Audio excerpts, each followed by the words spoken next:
All right, we move on to electric potential energy with several point charges. Suppose an electric field in which a charge Q, all right, small q, in this case, is caused by several point charges, big Q1, 2, and 3, and a distance R1, R2, and R3 from Q. Right, total electric field each point is the vector sum of the fields due to the individual charges, and the total work done is during any displacement is the sum of contributions of individual charges. Right? I'm not sure what this zero is here. Yeah, okay, nothing. Right, so from U equal 1/4 pi epsilon naught Q1, Q2, or big Q, small q lah, in this case big Q, small q, over R, we conclude that the potential energy associated with Q at point A is a scalar sum, not vector sum, right? Primarily, you can think of this as from the derivation, right? That's why this is a scalar, right? Work done is a scalar, so this thing is a scalar. But you can also just think of it as a scalar sum, right? I'll just keep it simple. You don't have to worry about derivation because derivation of this formula here is not in your syllabus, right? So how do I get this value? You can think of it as I calculate the potential at this point first as V equals to 1/4 pi epsilon naught Q1 over R1 plus, right? Same thing, 1/4 pi epsilon naught Q2 over R2 plus Q3 over R3, right? And then this is the potential at this point. So if I want the energy at this point, when Q is placed at this point, small q is placed at this point, it's just U equal Q times V. So that's why it's Q times 4 pi epsilon naught, right? Plus this whole thing over here, right? That's why you get this part over here, right? So that's how you get this thing, right? Scalar sum of potential energy is not too difficult, okay? But if I want the potential energy of this whole system, it's a bit more complicated, right? I'll just let you know how to do it, right? Potential energy of this whole system is the potential energy due to these two charges, and these two charges, right? So this three is already calculated here, right? But I also have potential energy due to these two charges, and these two charges, right? So you have to sum all this, okay, can? Right, so this is the story for if I move Q to this point. What's the energy needed, right? And it is not the potential energy of the whole system, which later on we have a question to do that, right? You try yourself. Right, so this example 12, I tell you what, because the question is very long, right? I'll break it out into A, B, C, and D, E, F, right? So pause and try A, B, C first, then we'll go through A, B, C. Then later on we'll do a second pause for D, E, F. Right, we're back from the pause. I hope you have tried A, B, and C.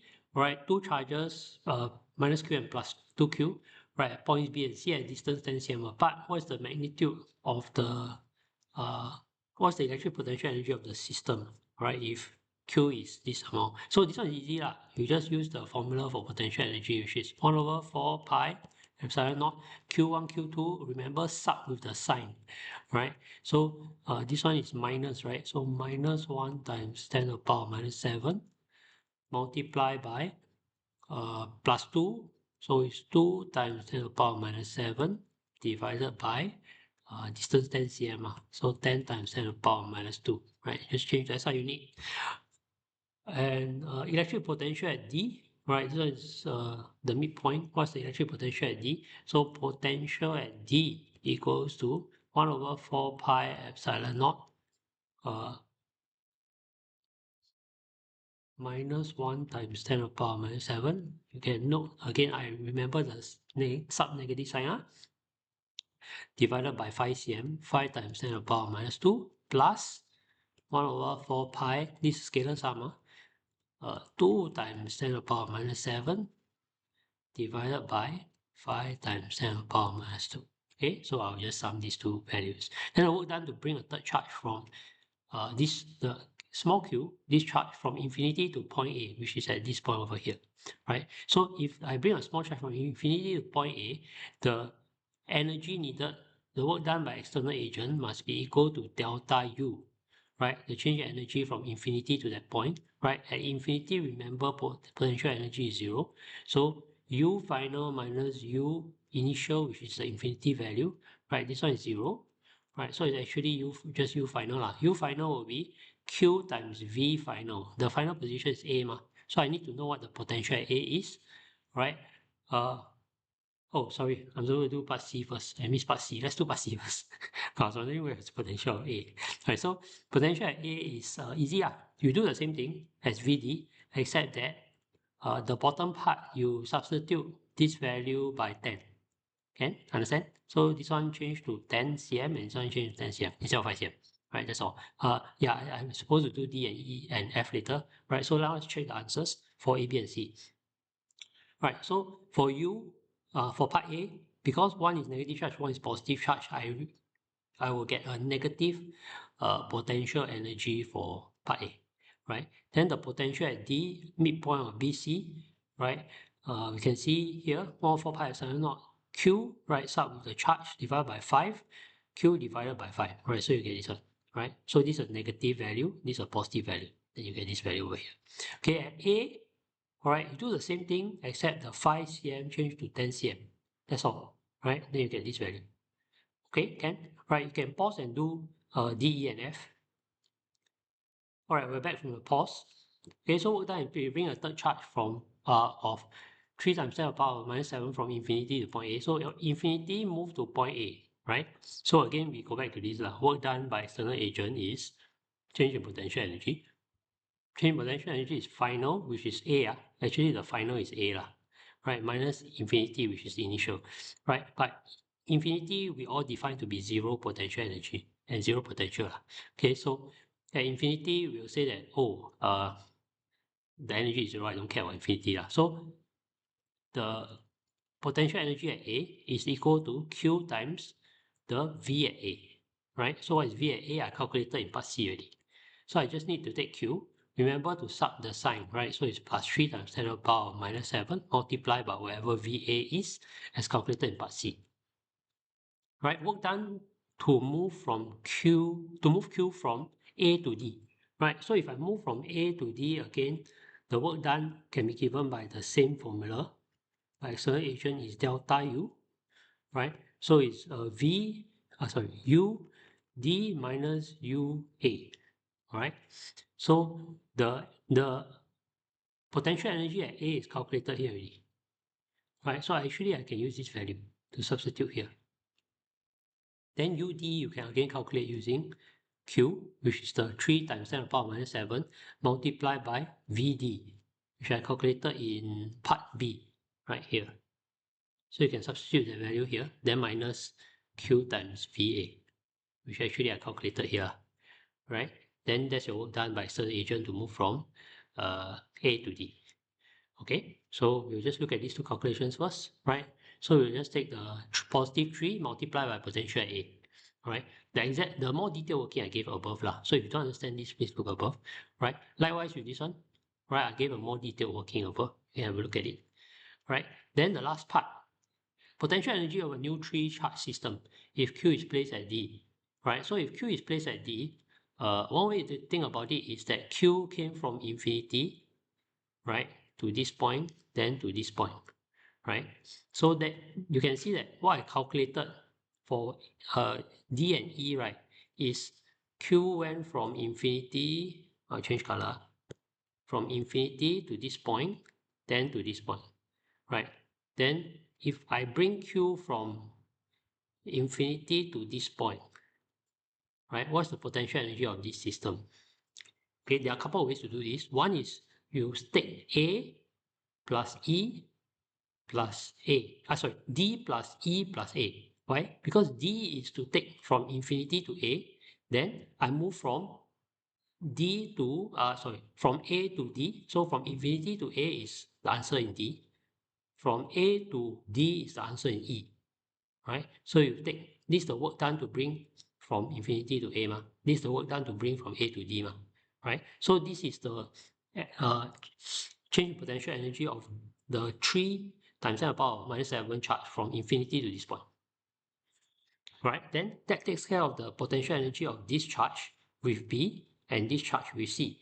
But remember that in a 3-charge system, it's not just this charge interacting with B and this charge interacting with C. It's also B and C interacting. And B and C interacting is given in part A. Right? So you have to sum part A also. So the answer is, for F is part A plus part D plus part E. Okay, can? So you can calculate that. right? So from plot E and D sum together, then you get this value. Then you go to plus A. All right. The other way, if you don't want to do this, if you do this, then if they never say hence here, right? Where hence means you need to use A plus Z plus E. The other way to calculate is you just calculate them separately. You just take it as this one, plus 3 times 10 to the power minus 7. And this one is plus 2 times 10 to the power minus 7. Then this one is minus 1 times 10 to the power minus 7, right? Then you calculate this potential energy, and this potential energy. You sum these three, you get the same answer. Can? Right? So it depends on whether this question is a hence or not. If it's hence, then you have to use A plus Z plus E. If they say hence, you can use this method. Right? You just use the formula U equal to 1 over 4 pi epsilon naught Q1, Q2 over R. Right, for each of these three, 1, 2, and 3, you sum together, you get the same answer. Remember to sub the charge inside with the sign, because this is potential energy. Right, moving on. Right, relationship between field strength and potential. Right, so part F, we recall the electric field strength at the point is equal to negative potential gradient of the point. Use this to solve equation. So this is the equation we have.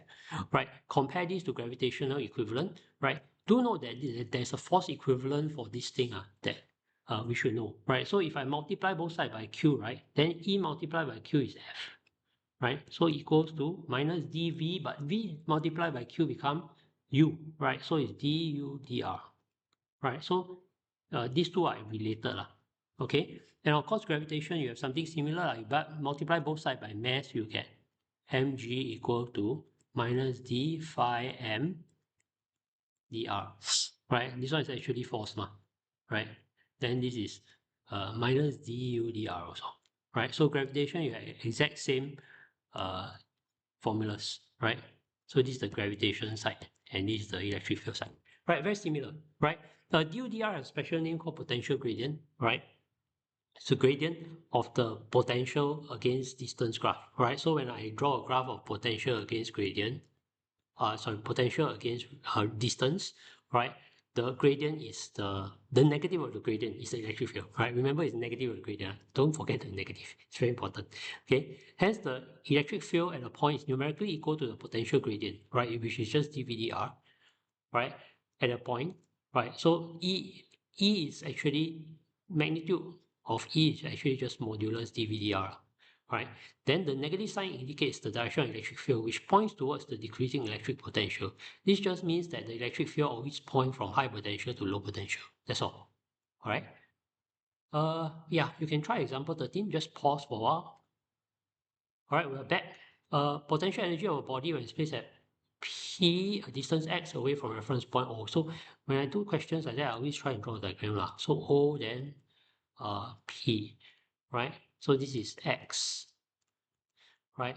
The potential energy is given by U equal kx squared. What's the force acting on body when it is at P? So there's a potential energy of a body here, all right? Yeah, they didn't even say whether this is gravitation or electric field, right? But I think it doesn't matter. All right, so there's something here and there's something here, right? Then if I want this and I want the force, how to get force from energy, right? I guess you have to use this one. All right, so F equal to minus du dr, right? Where r is distance in the x direction, right? So minus du dr is minus 2kx, right? So obviously we are trying to follow this as convention positive, right? Sorry, convention positive, right? Because following this is the distance away from O, right? Therefore, the negative here implies that it's opposite to this convention, which means that the direction of the force is towards O, right? And not towards P, right? If you look at the options, right? So it's the direction PO, and the force is 2kx. So answer should be D. Yeah. Okay. All right. We'll be back in the next session with example 14. Maybe you can try to think about this.